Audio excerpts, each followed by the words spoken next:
Okay. Привет, comrades. TFCom here. It's been a while since I added to my video series. I had a whole list of things that I wanted to talk about in the said series, like different subjects. Like this will be this video, this will be this video. Well, I lost it, so I was kind of trying to rethink that, and then also, you know, a lot of stuff happens and all that fun stuff. I've been mostly thinking about the surgery that's coming up and get my blood drawn and all that fun stuff. So I was going to do something else, but I think today, because I'm talking about the blood drawn and stuff, I'm going to be talking about how to get hormones, or HRT as the trans people call it, hormone replacement therapy, which I probably should have done in my my terminology video. There's just so much terminology, you don't even think of it. So depending on what you get, whether it's estrogen or testosterone, typically just call it T or S, T or E, or E or T since estrogen was first. It's pretty self-explanatory there. The big thing though is that if you want to appear more masculine and you're typically more feminine, typically it's a transgender, sometimes they are not. Sometimes it's just people who don't really identify as anything, but they prefer more of a masculine look. That's completely fine. Testosterone is one that's not very fun. It's the harder of the two to deal with. Testosterone is a very dominant hormone because it kind of covers up any estrogen. Because typically the males have, you know, they have estrogen and testosterone, whereas females only have estrogen. Some have testosterone but very little. I think all of testosterone is very little. So what it basically does is that it adds testosterone to your body. There are different types of this. There are some that actually work to add a chemical to make your body produce more testosterone naturally.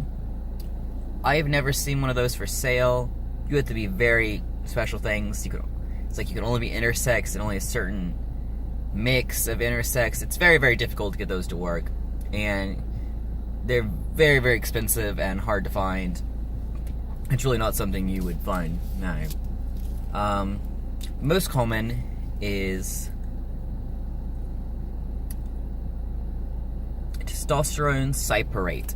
I think I pronounced that correctly. It is one that injects into your muscle. Now, inject. Yes, you have to put it with a needle. It is not fun in any means. You literally have to basically stab a needle into this little bottle and draw the solution out. Then either change tips on the needle, or as I did for years, I used the same needle, which is actually very, very bad, so I do not recommend that. But I did it for like 3 years because no one told me I wasn't supposed to do that. So what is recommended, you can vary slightly. When I first started out, I used a 22 gauge to inject and to draw, because I told you I did it both ways. That is very not recommended. Maybe if you were larger, it wouldn't cause as much issues, but for me, it left very bad scars all over my legs where I had to inject it, my thighs. Very bad scarring, and the scar tissue is actually so thick that I cannot inject in those spots anymore. I have to find different spots. So, I do not recommend that one. Don't let that scare you away. It is a very terrifying, your first time, and I still have panic attacks every single time I have to do it. So it never gets easier, at least in my case. So what they recommend is you draw it out with an 18 gauge, and they replace the end. They just screw off, and then you screw on another one. And the other end, they recommend being a 22, or not 22, oh geez, that was what I used, a 25, and that'll be the one you inject in your body. Now, for those who don't know different things, it is,